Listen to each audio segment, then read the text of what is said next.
Quelqu'un me dit un jour « Shalom » et je lui demandai pourquoi il me dit cela. Il me répondit « Parce que vous êtes juif ». Je lui répondis qu'être juif, c'était me qualifier d'une religion, dont je n'étais point car athée. J'ajoutai toutefois que nous étions confrères en discrimination, et que les juifs, en tant que religion, pouvaient être originaires, comme dans la tour de Babel, de 100 ethnies aux cultures et origines fort différentes. Séfarades, Ashkénazes, Maran, et que sais-je, chinois aussi. Et qu'ils avaient, en tant que religion, la solidarité qui les reliait en milieu chrétien ou musulman dominant et discriminatoire.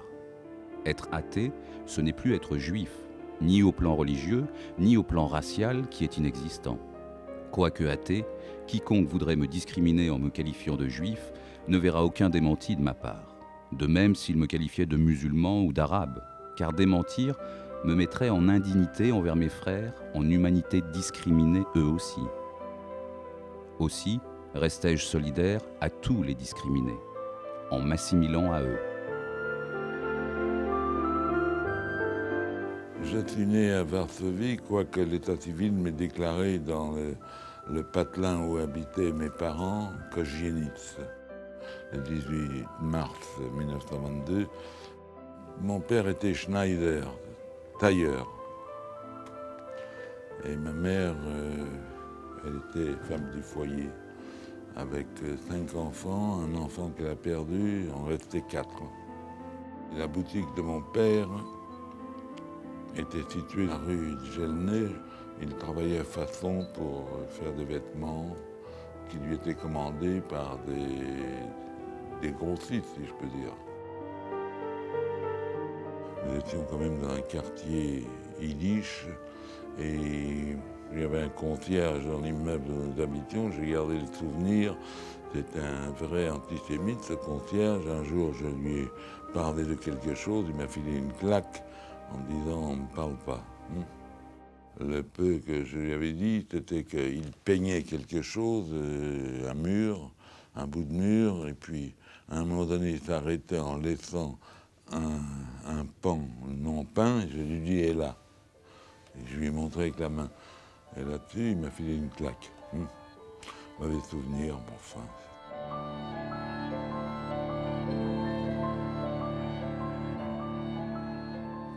Cette écriture, qui part de la droite pour se poursuivre vers la gauche, en caractère hébraïque, était celle des Juifs polonais, qui se servaient des caractères hébraïques pour écrire non en hébreu, mais en yiddish, langue dont l'origine est le vieil allemand du Moyen-Âge. C'était l'écriture de plus de 3 millions de Juifs polonais, dont la culture se développa par nombre d'écrivains de réputation internationale. Ma mère écrivait en yiddish. Elle avait une belle écriture, et ses caractères sans liaison filaient sous la plume. Je la vois encore écrivant à sa famille et à ses amis. Le génocide, il y a de cela un demi-siècle, a détruit un peuple, une nation et sa culture. Il m'est apparu dès la fin de la guerre que c'était cela la seule perte irréparable de ce conflit s'agissant d'une nation. Et pourquoi vous filmez les chaussures? La famille des frères de ma mère était déjà à Paris. Et quand nous sommes arrivés à Paris, nous avons eu l'accueil par mes oncles ou tantes qui étaient déjà installés dans Paris. Et par conséquent, il y avait déjà un lien de préparation à la venue. Mais c'était un cycle naturel. Il y avait toujours dans une famille un membre qui partait à Paris, qui faisait venir après les autres membres de la famille. Et véritablement, la France était cette terre d'accueil qui marquait tous les esprits à ce moment-là. Et d'ailleurs, ça se perpétue, puisqu'aujourd'hui, à mon âge, eh bien, nous savons que c'est une terre hospitalière et un pays exceptionnel. Pour moi, d'ailleurs, la France est l'exception planétaire. J'ai quitté la Pologne à l'âge de 9 ans. Bizarrement, je ne parlais pas le polonais. Quand je suis arrivé en France, je ne parlais rien du tout, que quelques mots d'yiddish, qui était la langue familiale. Et dans ces conditions, finalement, j'étais totalement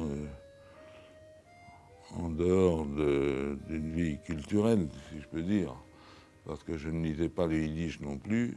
J'avais refusé de voir un rabbin qui voulait m'éduquer. Ça ne me plaisait pas, le rabbin, il m'avait pincé pour me forcer. Je m'enfermais dans les toilettes jusqu'à ce que le rabbin disparaisse.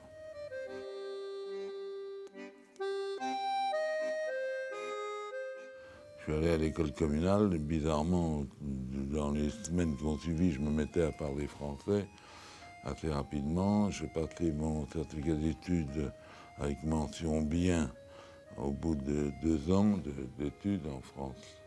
Et ensuite l'école commerciale, également 2 ans, qui m'a façonné sur des visions plus larges, que ce soit l'apprentissage de l'anglais, où je n'étais pas très bon d'ailleurs, mais que ce soit la comptabilité, le travail commercial, j'étais apte à comprendre tout ça.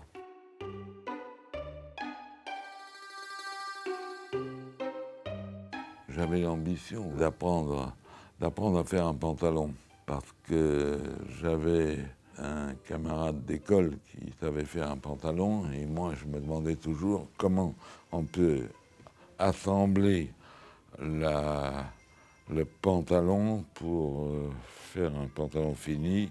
Et j'avais cette petite ambition et obsession en même temps, parce que j'étais rentré, mon père m'avait fait rentrer dans un atelier de confection où on fabriquait des pantalons golf avec une fermeture sous le genou. Alors, le patron de cette petite affaire m'avait promis de m'apprendre à faire un pantalon, mais en attendant, pendant 6 mois, mon père m'avait placé là, dans la rue Saint-Martin, je me souviens, et je faisais le passepoil de la fermeture des pantalons golf en dessous du genou. Et dans ces conditions, il m'avait promis de m'apprendre à monter un pantalon. Il n'a pas tenu sa parole. Quand la fin de la saison est arrivée, la morte saison est arrivée, il m'a demandé de partir. Mais je lui ai dit, mais vous m'aviez promis de m'apprendre à faire. J'ai pas le temps, et bien, on verra ça une autre fois. Et ça m'a beaucoup déçu. Plouf! Plouf, de l'union de 2 êtres, mes parents. Plouf, 9 mois après, j'arrive. Planète Terre. 1922. 1931, mes parents quittent leur pays pour rejoindre Paris, où sont déjà installés quelques-uns de leur famille. Paris, la France, le miel de la terre, la douce France, le paradis, l'espérance. Plouf, terre, où mets-je les pieds, moi ignorant de tout. 1936, le Front populaire en France, la guerre civile en Espagne. 1939, la guerre à l'Allemagne. 1940, la France battue, abattue et occupée. Mais que suis-je venu faire sur Terre ? Personne ne pouvait même m'alerter des dangers. Les parents ne les soupçonnaient même pas eux-mêmes. Et plouf, j'arrive. Vous savez, en 1936, j'avais 14 ans. Il y avait le Front populaire, la guerre en Espagne, et donc, bien sûr, naturellement, j'étais pour les républicains espagnols. Et je me souviens aussi un jour d'une réunion à laquelle j'ai participé dans un théâtre à Ménilmontant, où il y avait un appel à une réunion parce que le fascisme menaçait. Je suis allé à cette réunion et il y avait des orateurs qui prédisaient que le danger le plus grave, à l'époque, c'était peut-être en 37 ou 38, c'était la venue du nazisme en Allemagne qui risquait de submerger toute l'Europe si on y prenait garde. Ça m'avait frappé comme gamin, je me suis dit, il y a un danger, mais en fait, quoi faire contre ce danger quand on est gamin? Pas grand-chose, de suivre les événements, mais ça m'avait marqué. Ça m'avait marqué fortement qu'il y avait un danger qui menaçait, et ce danger s'est révélé réalité quand, en 1940, les nazis ont envahi la France.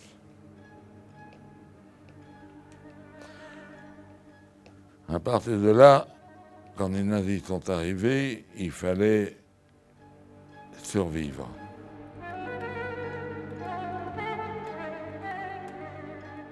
la politique d'exaction que faisaient les hitlériens, déjà en Allemagne, les lois discriminatoires et les interdictions aux juifs de faire ceci et cela, la nuit de cristal qui avait déjà marqué tous les esprits. Et par conséquent, je n'étais pas prêt à me plier à la légalité dans ce domaine.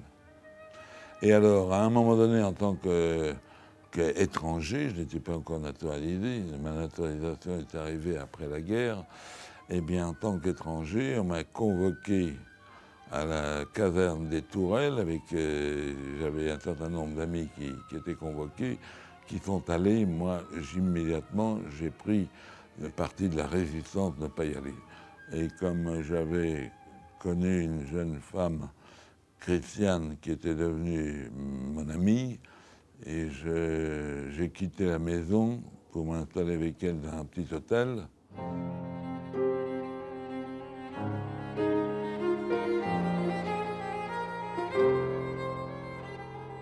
Quand la guerre a éclaté, avait donné des instructions et des conseils de partir de Paris.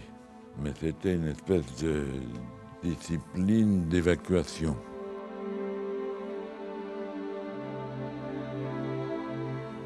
Nous étions en 1940, j'avais 18 ans. C'était comme si nous étions hier. Pour ceux qui n'étaient pas encore nés, sachez que c'était la guerre. Une guerre pas encore vraiment déclenchée, les armées ennemies s'observant par-dessus les eaux du Rhin. On chantait, nous irons sécher notre linge sur la ligne Siegfried. On faisait la chasse aux communistes, quelques forces armées guerroyaient en Norvège, en Finlande, et en France on attendait, peut-être que cela se passe. On ne croyait pas tellement à cette guerre, à une vraie guerre 20 ans après les tueries des tranchées. Nous étions en 1940 et ma mère, emmenant Gisèle, Marcel et moi-même, avait suivi les slogans d'évacuation des villes. Nous nous retrouvions à Héry, dans ce département connu sous le nom de la rivière Cher, avant que la France de ce moment, sur les directives de gens instruits, ne le fasse oublier par une stupide numérotation. Pourvu que le pays France ne soit pas un jour renommé par un numéro dans le concert des nations. Nous étions déjà en juin 1940 et la vraie guerre s'était abattue de manière foudroyante sur le pays un mois plus tôt. L'ennemi avait contourné la ligne fortifiée qu'on appelait du nom de son créateur Maginot et s'était engouffré en France. Nos armées étaient en déroute. Il y avait eu la reddition des Belges, le réembarquement des Anglais à Dunkerque, après la percée blindée ennemie par les Ardennes. Les populations fuyaient devant les armées fascistes et nous en recevions l'écho. Et ceux qui voyaient passer les réfugiés étaient impressionnés et déjà conditionnés pour leur emboîter le pas. Les armées fascistes débouchèrent sur la Loire. L'armée française, mal dirigée par ceux qui pactisaient moralement avec les fascistes et démoralisée par sa subite défaite, n'était plus qu'une passoire. Mon père est resté à Paris, ma mère et les 4 enfants sont partis à Héry dans le Cher. Et là, j'ai travaillé dans une ferme pendant 6 mois. J'étais à l'arrachage des betteraves. Je battais des records de vitesse à arracher les betteraves parce que c'était très solide, très musclé. Il fallait d'un coup casser le feuillage en détachant la betterave lourde du feuillage. Le gouvernement pétainiste avait créé les chantiers de la lutte contre le chômage. Et comme j'avais un ami qui était parti, j'ai voulu suivre, mais là, j'ai décidé de ne pas partir sous mon nom Friedman, mais de partir avec une fausse identité. Et j'ai donc demandé à la mairie, à Bagnolet, un certificat de naissance au nom du frère de ma compagne, qui s'appelait Piquet. J'ai eu le certificat de naissance et d'un coup, je suis allé me faire la carte d'identité à n'importe quelle mairie et je suis parti avec Christiane dans les Landes et je m'appelais Piquet, comme elle d'ailleurs, mais on se présentait comme cousin, voilà.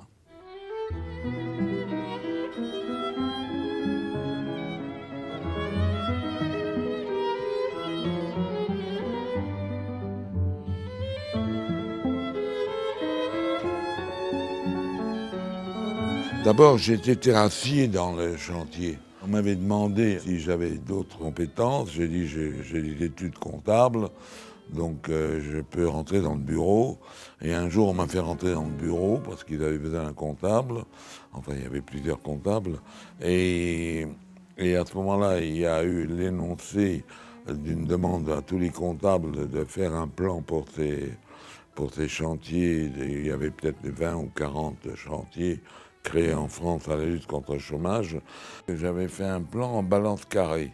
Ça veut dire qu'au lieu d'avoir des lignes horizontales avec les écritures, il y avait une verticale et une horizontale, et le chiffre se mettait en connivence avec la colonne verticale et la colonne horizontale, une fois le chiffre. Donc on savait que c'était débit dans vertical et sur l'horizontale en crédit. Donc ça simplifiait terriblement la comptabilité. Moi, quand j'étais à l'école commerciale, ça m'avait frappé, la balance carrée, comme ça. Et j'ai introduit cette notion de balance carrée. Et comme les chantiers de la lutte contre le chômage cherchaient un système comptable, c'est le mien qui a été retenu. Et d'un coup, on m'a muté. On m'a mis chef comptable de ce chantier de la lutte contre le chômage qui était à Belin. Ah oui, ensuite les Allemands ont fait irruption dans ce chantier forestier de Belin, où j'étais le grand comptable. Et je dus assister impuissant, moi, Leibus, devenu Armand, à la saisie de la liste complète des travailleurs juifs qui se trouvaient au travail dans la forêt, et qu'ils allaient immédiatement traquer. J'avais un petit employé, je lui dis gentiment d'aller faire un tour, histoire pour lui de s'échapper et d'aller prévenir les autres. Ce qu'il fit au galop, moi-même retardant au mieux les traqueurs. Et puis quoi encore ? Ah oui, lorsque je me retrouvais avec la paye des gars traquenardés que je leur portais, moi, Leibus, officiel Armand, en plein dans la prison du fort du A, je crois à Bordeaux, avant leur déportation. C'était normal de les payer puisqu'ils avaient travaillé. Mais que pouvais-je faire d'autre que de leur dire adieu ? Cela se passait en 1941. J'ai travaillé aussi dans les chantiers à gardienner les installations de fabrication de charbon de bois pour signaler s'il y avait un incendie qui se propageait. Donc ça me faisait un salaire de nuit en plus. Je me trouvais à Toulouse en 1942, j'ai rencontré un vélo-taxi qui était au parti. Mes idées, bien sûr, étaient de liberté et d'admiration de l'Union soviétique qui avait apporté un autre système de vie et d'égalitarisme et de respect de l'homme. Eh bien, donc, tout naturellement, j'ai adhéré à la fidélité à l'Union soviétique, qui était le pays qui défendait la liberté. Le communisme, finalement, d'être dans le Parti communiste, c'était comme d'entrer dans un service militaire. Il y avait l'adoption du programme communiste, et là-dessus, l'organisation a été pratiquement calquée sur des règles militaires. On devait obéir à l'application de la politique communiste. Ça ne me gênait pas du tout, parce que pour l'efficacité, je considérais que c'était logique. Et j'ai postulé pour aller dans les maquis, et puis il n'y avait plus de place.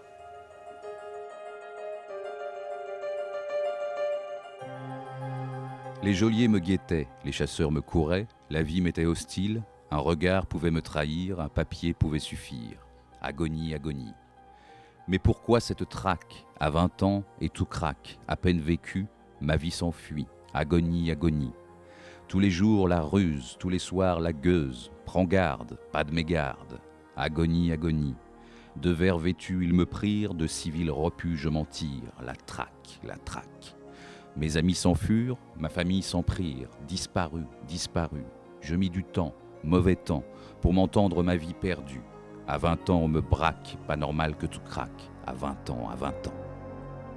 Avec Christiane, qui m'accompagne On allait le soir distribuer les tracts sous les portes cochères.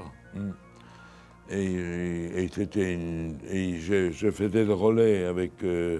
On m'apportait de Toulouse, j'habitais à un moment donné à Agen, et on m'apportait de Toulouse des paquets de tracts à distribuer. On les mettait dans un petit meuble où on essayait d'y cacher tant bien que mal. Un jour, on a frappé à la porte et j'ai eu terriblement peur et j'ai commencé à fuir sur le toit. Et Christian a attendu, qu'est-ce que c'était? C'était le boulanger voisin qui n'avait pas d'eau et qui voulait nous réveiller pour qu'on lui donne une bouche d'eau, bon, parce qu'il avait une panne quelque part. Mais c'est pour dire dans quel climat on vivait. Et j'avais ces tracts qui m'emmenaient immédiatement à l'extermination. Et on allait dans la rue le soir. Il y avait le couvre-feu aussi, souvent. Mais on le défiait et faire des distributions de tracts. Et à ce moment-là, j'ai été surpris parce que j'étais un peu naïf. Et je ne pensais pas qu'il y avait une telle inhumanité. Dans ces tracts, j'ai lu que les Juifs sont mis dans des wagons remplis de chaux et quand ils arrivent au bout du voyage, il n'y a plus rien. Avec de telles monstruosités, c'est pas possible que l'humanité fasse des choses comme ça. Et alors, malheureusement, je doutais un petit peu, mais je me suis vite rendu compte que ça ne pouvait être que la réalité, l'extermination. Puisqu'on commençait à parler d'Auschwitz, mais c'était quand même assez secret, Auschwitz.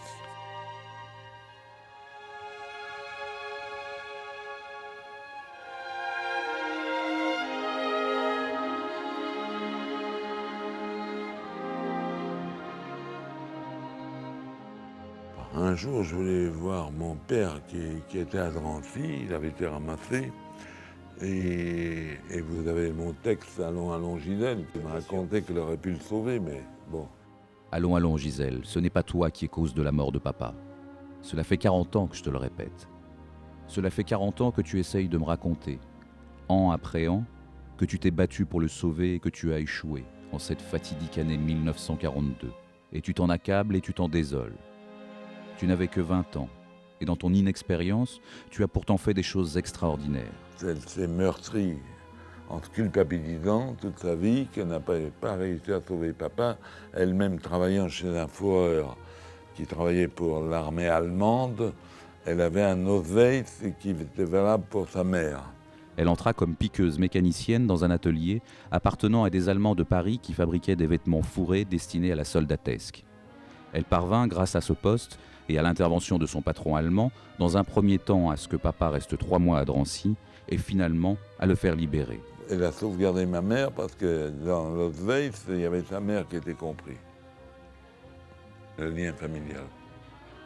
J'étais dans la clandestinité en province et je vins à Paris pour 2 jours, juste au moment où papa devait être libéré de Drancy. Il fallait aller le chercher le soir. J'étais muni de papiers bien français et Gisèle ne pouvait pas circuler librement avec son étoile juive cousue sur sa poitrine. J'ai tourné autour pendant 2 jours de Drancy.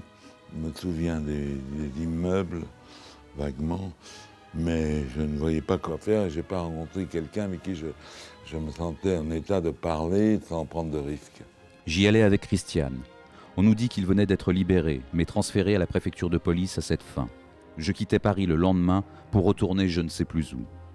Gisèle, le lendemain, se présente à la préfecture et se trouve devant un policier civil qui lui dit que papa va être déporté définitivement ce même jour au motif que dans son dossier d'étranger figure une contravention de l'année 1931. Gisèle s'indigne. Comment? Les Allemands l'ont libéré et vous, Français, vous le déportez. Tant d'efforts pour le sauver, ruiné par une simple contravention. Arrêtez ou je vous déporte aussi. Gisèle entendait papa pleurer dans le bureau voisin. Permettez que je le voie. La seule permission fut de lui apporter un colis à 17h et elle aura le droit de le voir, de loin, monter dans le car. Gisèle court porter le colis avec ses 3 kilos de pommes de terre et la paire de chaussures réparées. Mais elle arrive trop tard. Il est déjà parti, vers l'éternel voyage. Quelle banalité dans l'horreur. Depuis 40 ans, elle me conte cette histoire, par petites bribes. J'ai couru en ce jour, mais j'ai fait une faute. L'avocat m'avait conseillé de le faire mettre à l'hôpital. Pourquoi ignorais-je que la préfecture était dangereuse? J'aurais dû le savoir, malgré mes 20 ans. Depuis 40 ans, elle me raconte cette histoire. Mais ce n'est qu'aujourd'hui, alors que je suis plus âgé que mon père à l'époque, que je comprends cette journée. que je suis Gisèle dans sa course éperdue, que je la vois se démener pour sauver papa. Je comprends que depuis 40 ans, elle revit cette journée en s'accablant de n'avoir pu sauver notre père. Allons, allons, Gisèle, ce n'est pas toi qui es cause de la mort de papa. Nous devons essayer de vieillir en paix, malgré les regrets. J'aurais bien voulu faire quelque chose, mais je n'ai pas trouvé le moyen. Je n'étais pas encore assez aguerri, mais je n'avais pas de relationnel. J'étais en Dordogne à un moment donné, à Mussidan. En Dordogne, j'ai fait venir ma mère, qui ne parlait pas bien le français, et par conséquent, elle se présentait comme muette. C'était un travail infernal de se présenter comme muette. Il y avait un voisin qui faisait un peu la cour et qui l'a connue muette. Et quand il y a eu la libération, il est venu nous rendre visite à Paris. Et d'un coup, au miracle, il a trouvé ma mère qui parlait. À Mussidan, j'étais parti dans une ferme chercher du lait. J'avais ma mère qui habitait là, Gisèle, et moi je suis parti chercher du lait. Et sur la route, j'ai croisé un convoi de camions avec mitrailleuses. C'était les maquisards qui m'ont demandé, il y a toujours les Allemands au pont? J'ai dit oui, je les ai vus. Hein. Bon, et t'as rien remarqué d'autre? Non. Et quand je suis arrivé chez les fermiers, j'ai dit bravo, on va être libérés. Hein. J'étais heureux comme tout. Et d'un coup, j'ai entendu une canonnade de loin. Hein. Et puis, d'un point d'observation, j'ai vu qu'il y avait les camions des maquisards que j'avais croisés et qui arrivaient. Et moi, j'allais chercher le lait, j'ai hésité. Et je me suis dit, je vais quand même aller chercher le lait. Et d'un coup, en revenant, je vois les camions des maquisards qui prennent la fuite, poursuivis par des coups de canonnade, etc. Et en réalité, ils ont trouvé, ces maquisards, un train blindé qui était dans la gare, hein, qui passait là, qui faisait la liaison entre Périgueux et Bordeaux. Et dans ces conditions, j'ai compris que c'était le drame, hein, et il y a eu un massacre à Mussidan, ils sont passés après dans les maisons, et moi, à ce moment-là, j'ai été ramassé aussi. Le parti m'avait donné un papier comme que j'étais avec caché, croix gammée, de prisonnier de rapatrié. Je me suis présenté au service des rapatriés comme rentrant d'Allemagne. On m'a bien accueilli, on m'a donné les papiers de prisonnier de guerre rapatrié, donc voilà. C'était le parti qui m'avait donné ce papier. Et je suis allé... Donc le parti vous a sauvé la vie? Il m'a sauvé la vie, oui. Avec ce papier, la croix gammée et prisonnier de guerre rapatrié. J'étais dans un patelin qui s'appelait Pleumartin, dans la Vienne, à un moment donné. Il y avait une bibliothèque, j'allais lire des livres, d'ailleurs marxistes et soviétiques qui étaient dans cette bibliothèque. Et j'ai beaucoup appris pendant cette période, donc en pleine guerre, dans cette bibliothèque où j'ai avalé des dizaines de livres. Et en même temps qu'il y avait les bibliothèques, c'était le secrétariat. Et alors, je me suis servi pour prendre les documents vierges, des cachets, et de manière à pouvoir éventuellement me faire mes propres passeports intérieurs. Et j'avais une bicyclette, j'ai mis dans le cadre de la bicyclette, en enlevant le guidon, toute une série de papiers. J'avais des cachets, j'avais caché dans mes souliers en creusant ici un trou y mettant les cachets, là. Donc je m'étais assez bien gardé pour ne pas tomber dans un piège avec des documents visibles. J'en ai fait pour des camarades qui cherchaient une solution, et moi je leur disais pas que j'avais des cachets, mais je leur disais que j'allais leur trouver quelque chose. Hein. Je ne voulais pas que quelque chose circule, donc je restais prudent. Si je suis là encore en vie, c'est que j'ai eu quand même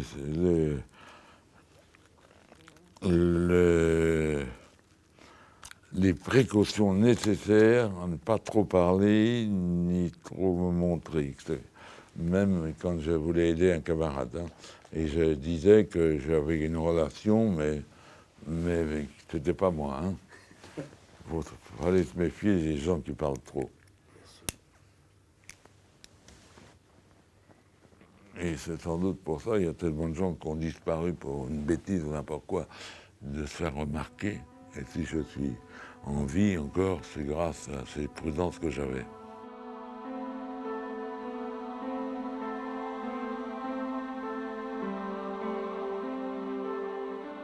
À un moment donné, ma sœur Gisèle me téléphone qu'on est venu chercher Georges Piquet et qu'ils avaient trouvé, et on cherchait un Georges Piquet qui avait 1 an de moins que Georges Piquet, le vrai. Et d'un coup, j'ai compris qu'on m'avait décelé quelque part, qu'on faisait une recherche en gendarmerie à Bagnolet chez les beaux-parents. Et dans ces conditions, il a fallu que je change immédiatement de ville, que je parte et que je change de papier aussi. Et pour changer d'identité, j'avais des cachets que j'avais, dont je m'étais servi dans la municipalité de Plémartin que j'avais barboté. Et ensuite, j'ai pris le parti de commander des cachets moi-même. J'ai travaillé à Toulouse dans un bureau où j'avais trouvé un travail qui était un service des ponts et chaussées.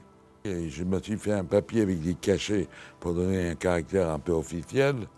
Et j'ai commandé directement des cachets en décidant ce que je voulais, État français et la République Marianne, et faire un autre cachet rond.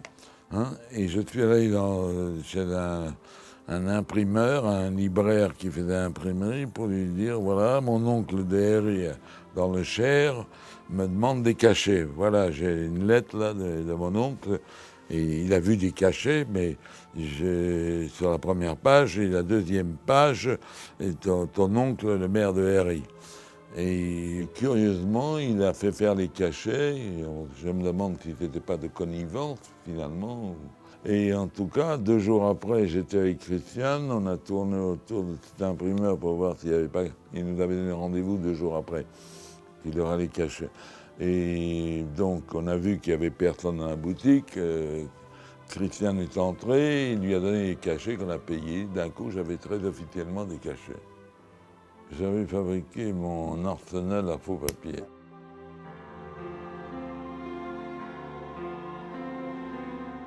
Je suis le plus grand fumeur français.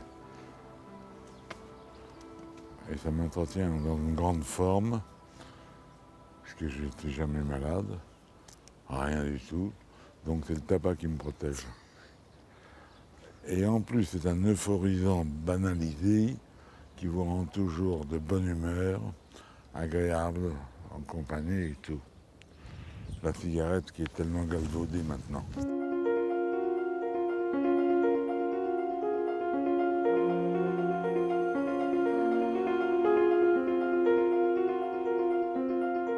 J'étais par exemple à Bordeaux à un moment donné, et à Bordeaux il y avait un immense panneau avec des clous de charpentier, et entre les clous il y avait une corde où l'avance des troupes nazies qui avançaient, et quand, à chaque fois que j'allais voir ce panneau, les clous avançaient, la corde, et à un moment donné ça s'est arrêté. J'ai gardé cette image très précise, parce que c'était Stalingrad. C'était une carte qui faisait 10 mètres de haut, peut-être 3 étages, avec des clous de charpentier, et la corde avançait. Mais là, c'était fini, parce qu'ils ne mettaient plus à jour cette carte. J'avais toujours l'espoir en me disant les soviétiques vont les liquider peut-être. Et j'ai toujours considéré que les soviétiques avaient sauvé l'humanité en nous débarrassant du fléau nazi. Plouf plouf. Plouf, me voici sur Terre. Je ne suis pas allé à l'enfer du méga-autodafé, comme mon cher Globus, qui a refusé de s'évader avec mon ami Charles de ce camp français de Beaune-la-Rolande, afin d'éviter les représailles contre ses parents et sœurs restés à Paris, et qui a brûlé à moitié vivant après la chambre à gaz à Auschwitz, lieu maudit pour l'éternité des vivants qui auront à cœur et à charge d'en cultiver le souvenir et les gravissimes leçons pour une réhumanisation durant les millénaires à venir, où la croix s'estompera par Auschwitz, causée et vécue.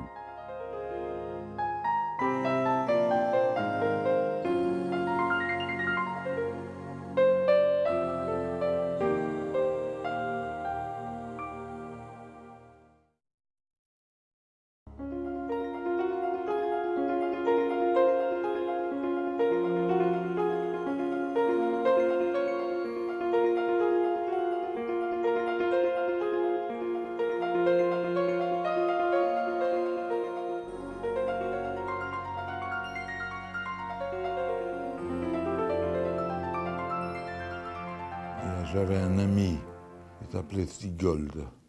Et il m'a dit, tu devrais vendre certains de mes produits sur le marché. Alors, il m'a donné des chemisiers. Je suis allé sur un marché forain dans la région parisienne.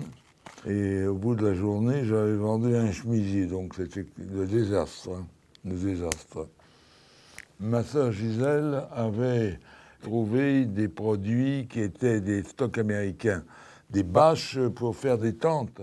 Et comme la guerre était terminée, il y avait des commerçants qui avaient trusté le commerce des bâches. Et donc, moi, j'ai acheté des bâches pour fabriquer des pantalons. Je suis parti sur un marché forain comme ça, pas sur un marché, sur une foire foraine. Et là, je me suis révélé bon baratineur et j'ai fait un attroupement. Et puis, le premier pantalon en bas, je dis indéchirable, je tire connement et il me reste entre les mains. Alors, j'ai eu quand même le réflexe de m'en sortir en disant celui-là, c'était pas pour vendre, c'était pour vous montrer qu'il fallait pas prendre n'importe quelle bâche. Et j'ai pris un deuxième, j'ai tiré un peu moins fort et il résistait donc à la pression. Et donc, j'avais un attroupement qui avait ri au pantalon déchiré. Et au bout d'un quart d'heure, j'avais vendu ma centaine de pantalons, la cinquantaine de pantalons que j'avais à 10 francs. Ça me faisait un salaire d'un mois. Et un ouvrier, il gagnait 10 000 francs par mois. Et je dois vous dire qu'en quelques mois, j'avais mis de côté 700 000 francs. L'art de vendre est fait de psychologie, de convivialité, dépend donc de la personnalité du vendeur, de sa subtilité, de son comportement social, soit de sa sociabilité. En un mot, pour faire du commerce, y réussir, en un raccourci, il faut aimer son prochain, d'où découle qu'on ne peut être qu'honnête. Dans son acte de vente, ne déployer son talent que pour des produits sincères. Un illettré qui possède ces qualités sera aimé de ses clients et réussira. Un lettré qui ne correspond pas à ces caractéristiques aura beau lire et relire les manuels, échouera. Les trucs, les astuces ne permettent que d'entrouvrir la porte. Pour la finalisation, quelquefois, un rien la fera. C'était René Winter, là. J'avais créé René Winter, et là, je faisais mes modèles moi-même, je les dessinais, j'améliorais même des modèles qu'on me donnait. J'avais le sens du vêtement qui doit aller à quelqu'un. En général, dans les pantalons, c'était trop serré aux fesses et ça pouvait se déchirer. Vous comprenez, il fallait une certaine mobilité. Alors, je suis devenu patronnier. Je m'étais mis à la machine à coudre, je savais coudre. Et il y avait un bureau de tabac, là. Pas un bureau de tabac, un café. Et moi, je travaillais jusqu'à 10h du soir, 9h. Ouais. Et la différence, c'était mon travail. Parce que les autres, ils foutaient le camp à 6h. Alors, ils fermaient boutique, ils vendaient, et où ils déposaient le bilan. Et moi, je me développais. Donc, la vertu du travail, ça paye. En 98, je ne me souvenais plus du numéro. J'ai monté René Winter, qui était donc la vente des anoraks, que je faisais fabriquer par un façonnier. Et j'avais un garçon qui faisait les emballages. Un jour, j'ai eu un client qui m'en a pris 400 anoraks. Il fallait faire des paquets de 10. Et alors, je me suis mis à faire les paquets, et l'autre, il s'escrimait, le garçon, à faire les paquets. Et quand il en faisait un, moi, j'en avais fait 4 paquets de 10. Donc, je me suis rendu compte que j'étais rapide. Donc, j'avais fait les paquets, l'emballage, simplement. Ouais. Toc, toc, toc, toc, toc. Bref. Bon, j'étais doué pour faire n'importe quoi.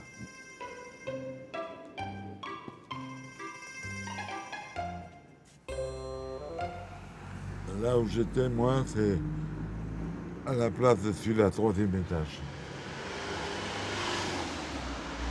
C'est du passé. Bon, alors c'est là que vous avez rencontré Mania. C'est là où elle est venue travaillant pour un nommé Barsion avec ses cintres. Ouais. Il m'a proposé les cintres. On avait noté le nom, l'adresse. Mais elle avait vu que je fabriquais des anoraks. Alors elle avait acheté un anorak, je crois. Et 2 ans après, elle est venue pour chercher un anorak pour son frère. Et c'est là où on a parlé un peu plus, on faisait un rendez-vous. Elle avait perdu un fils d'un mariage avec un garçon qui s'appelait Belliard et qui était une grande famille stéphanoise de Saint-Étienne. Et puis alors finalement, comme elle partait à Chazelles, à Saint-Étienne, elle m'a dit, si vous voulez, vous venez avec moi dimanche prochain à Chazelles. Je dis, ok, je viens. Et c'est là où on a failli se louper à la gare de Lyon, parce qu'elle m'attendait dans la grande cour, et moi j'étais devant le poinçonneur de billets. Et à 9h, le train est parti, il n'y avait pas de Magna. Et à ce moment-là, je pars en me disant lapin, et je vois Magna qui arrive parce qu'elle avait laissé sa petite mallette, sa petite valisette, entre les mains du poinçonneur. Alors on tombe dans les bras l'un de l'autre, puisque tous les deux, on croyait que c'était un lapin. Et c'est merveilleux de voir que c'était pas un lapin, que c'était Et là, ça a été une mauvaise évidence. coïncidence. Et alors on est tombé dans les bras comme si on se connaissait depuis 20 ans. Et là, on ne s'est plus quitté. Cher Magna, 34 ans plus tard, dans l'église sans phare, tu te recueilles à l'endroit précis du cercueil, où jadis tu souffris d'une façon inouïe la mort du fils fruit. Instant fugace de souvenirs vivaces, en ton cœur enfoui, malgré le temps-espace. Je suis toujours amoureux d'elle comme au premier jour. Alors après, j'ai acheté des magasins. Il y avait un client qui m'avait laissé une ardoise. J'ai acheté un magasin et à un moment donné, achetant ce premier magasin qui était à Troyes, qui s'appelait Au Miracle, et il y avait même un rayon de bijouterie à 100 francs. 100 francs de l'époque, c'était 1 franc de maintenant. Et j'avais passé une annonce dans la presse qu'on nous avait volé un bijou à 100 francs et que devant le bon goût, c'était mes premières communications, mes premières publicités. Et devant le bon goût du voleur, j'avais décidé de ne pas porter plainte. Ça a marché du tonnerre. Toute la ville en a parlé qu'il y avait un vol et que je n'avais pas déposé plainte. Parce que je m'étais amusé en même temps. J'aime bien m'amuser en même temps, avec collaborateur, avec n'importe qui. Avec les bénéfices du premier, j'ai racheté un deuxième. Avec les bénéfices du deux, j'ai racheté un autre. Et puis à un moment donné, j'avais 100 magasins en désordre dans toute la France. C'est la sœur de ma mère. Hein? Et ton père était également apparenté. Cousin. Cousin, oui. Cousin. Voilà. Allô? Oui, chérie. Les topinambours, regarde-les-moi au frais. Hein? Et au frigo, parce que je peux les manger peut-être dans 3 mois. Ça me rappellera le bon temps. Ben, le temps de ma jeunesse, ça. Tu te rends pas compte que je n'ai plus 20 ans? J'ai 23 ans.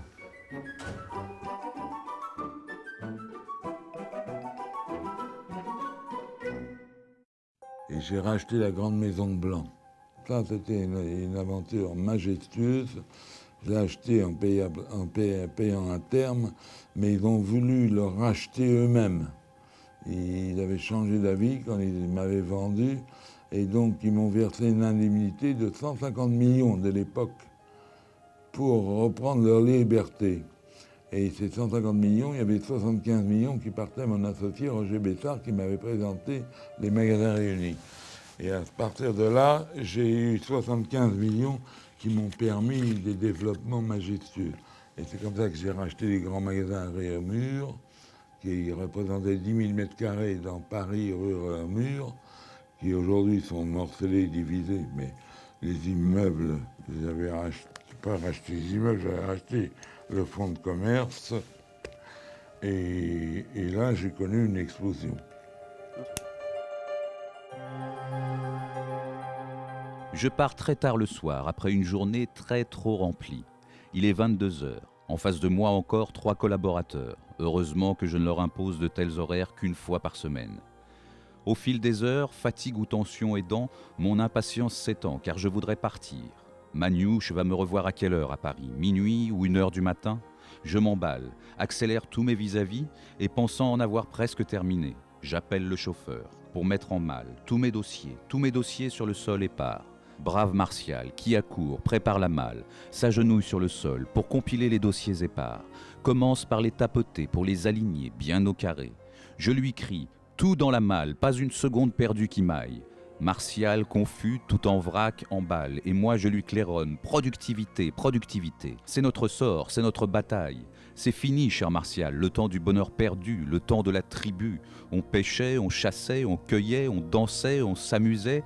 Fini, Martial, le temps béni. Maintenant, c'est la productivité.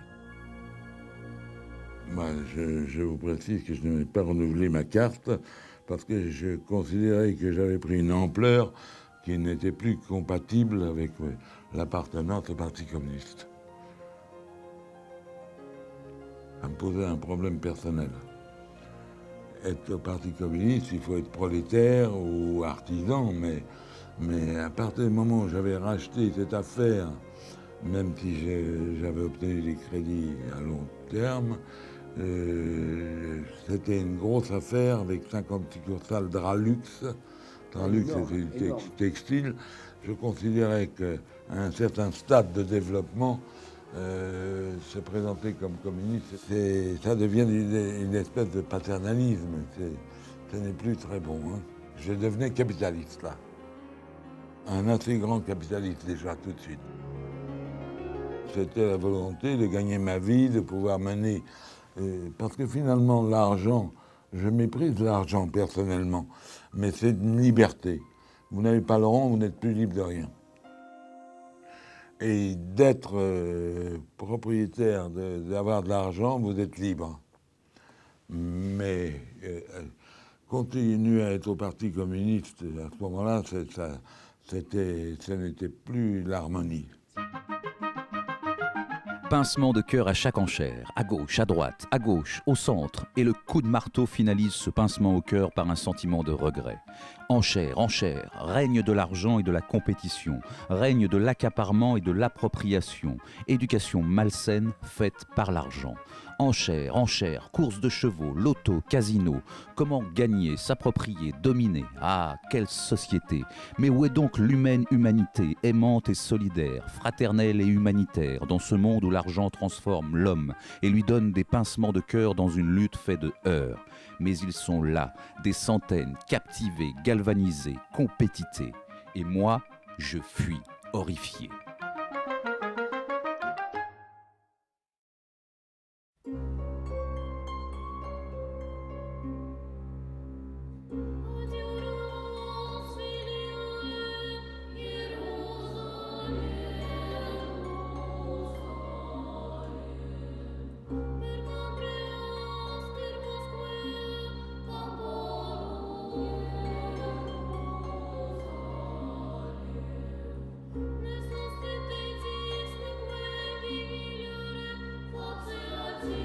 Ma mère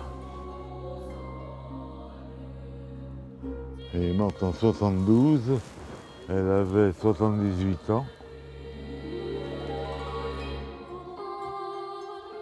Maman. Maman, partir tu devais peut-être, mais pas comme ça. Pas comme un chien abandonné par les siens par la faute de ma crédulité, d'avoir encore cru pour la dernière fois de ma vie à l'assurance d'un médecin. Honte à lui. Pas comme ça, maman, seule dans ce sinistre hôpital des Vichysois. Pas comme ça, maman, seule avec ta détresse, ta tendresse, car tu pensais à moi. Moi puissant riche, mais à quoi bon ma fortune a-t-elle servi en cet instant maudit? Moi puissant riche, à quoi ma fortune a-t-elle servi en cet instant où je l'aurais toute mise à tes pieds, maman chérie, à tes pieds, pour un jour encore de ta vie. Papa, maman, Mandel, c'était un ouvrier qui travaillait dans l'atelier de mon père.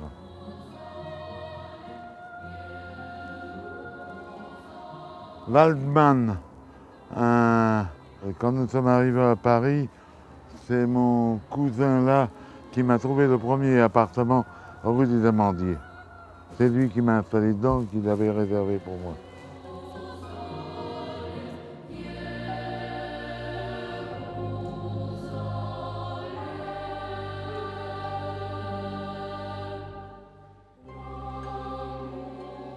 Je ne suis absolument pas croyant. Mais quand j'analyse simplement, sous la forme de raisonnement clair, qu'il n'y a jamais d'image dans la religion juive, donc c'est le principe de l'univers, le Dieu. Ce n'est pas une idole, c'est donc une abstraction et non pas quelque chose de concret qu'on peut toucher, embrasser le pied de Jésus à Saint-Pierre et jusqu'à y faire un trou, tellement il y a eu de gens qui embrassent le pied. Donc cette idolâtrie à partir du moment où Jésus est représenté. Le Messie, justement, a une valeur révolutionnaire parce que, en fait, l'esclavage de l'être humain commence il y a 10 000 ans avec la naissance de l'agriculture. Jusqu'à il y a 10 000 ans en arrière, les gens étaient libres. Ils cueillaient, ils pêchaient, ils chassaient et ils s'alimentaient au jour le jour. Avec l'agriculture, tout change. Et c'est l'accaparement, l'agriculture, parce qu'il y a quelque chose qui est produit qui va au-delà des besoins immédiats. Et là, tout ce qui est roi, seigneur, et marquis, prince, etc., se crée à partir de là parce qu'il y a accaparement des richesses produites. Cette folle espérance d'un paradis perdu qu'on voudrait faire revenir. Il y avait la tribu, solidaire et unie comme une grande famille. Il y a 10 000 ans de cela, naît de la main de l'homme l'agriculture et l'accaparement des richesses produites. Les gens des tribus deviennent les esclaves travailleurs des accaparateurs qui créent leur dynastie. La Bible reflète le regret du temps heureux dans la tribu d'avant l'agriculture, du temps de la liberté dans une sociabilité d'entraide et de partage de la nourriture. Le Messie, c'est l'espérance du retour au paradis perdu. Le Messie prédispose à une action politique du changement dans l'organisation de la société. Moi, je suis pour le communisme. Je voudrais que la société change, qu'elle organise la vie sociale des êtres humains dans l'égalité, dans la justice, sans domination capitaliste. C'est tout. Par conséquent, je suis pour supprimer l'exploitation de l'homme par l'homme. Ça, c'est le communisme idéal. Et pour éviter l'exploitation de l'homme par l'homme, il faut une société économiquement bâtie différemment.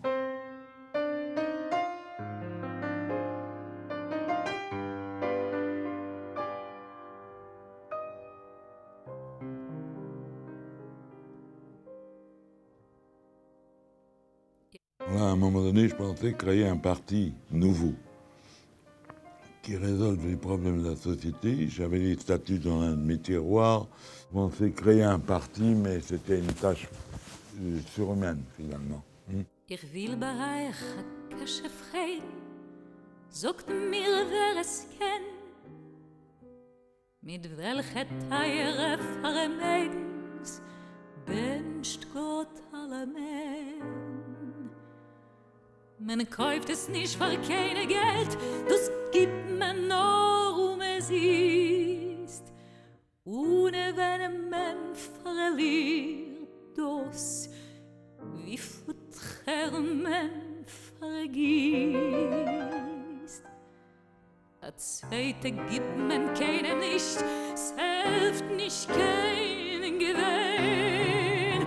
Oh, wer es hat verloren, der weiß schon, wo sich meint.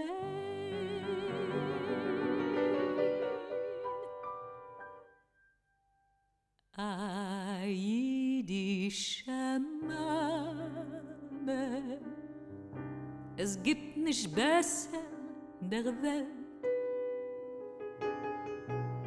A jüdische Mame, oi weh wie bitter, wenn sie fehlt.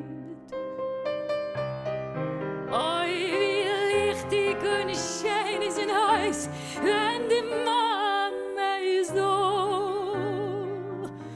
Wie treurig finster wird, wenn ein Gott nimmt ihre Fäule Halbo. In Wasser, in Feuer,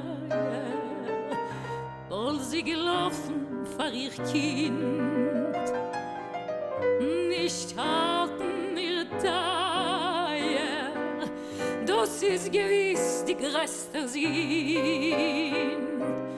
Oi, wie glücklich und reich ist der Mensch, was hat, als schöne Matone geschenkt von Gott.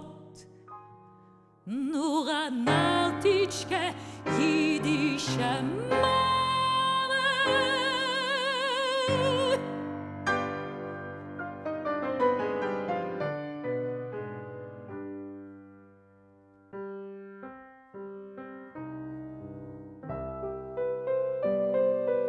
Me voici photographié avec Hillary Clinton à Giverny où je possède une belle maison. Sans doute est-elle venue me rendre visite car je crois qu'elle était la fille de mon ami Feingold, expatrié maintenant aux États-Unis.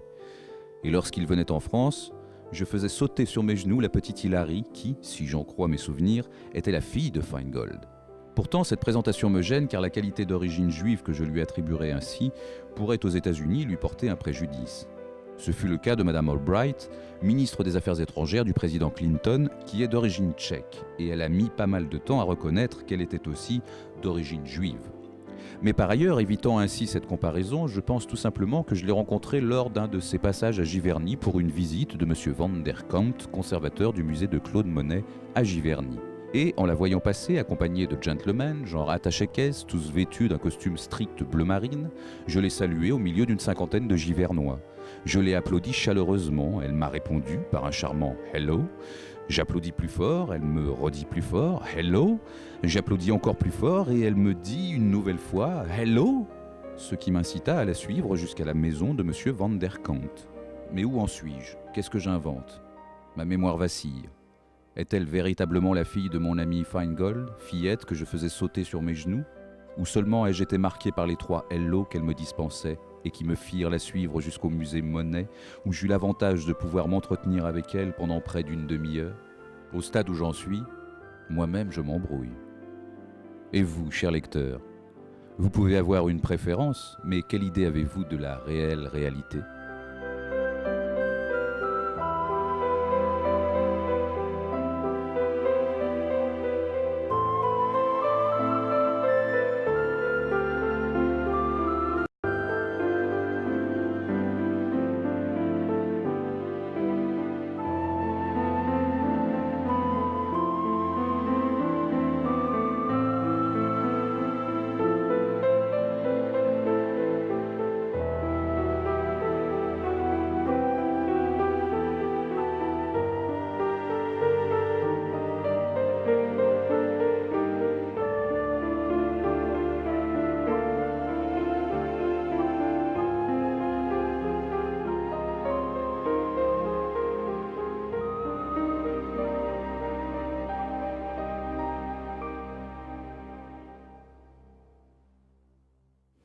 Pour qui ce film?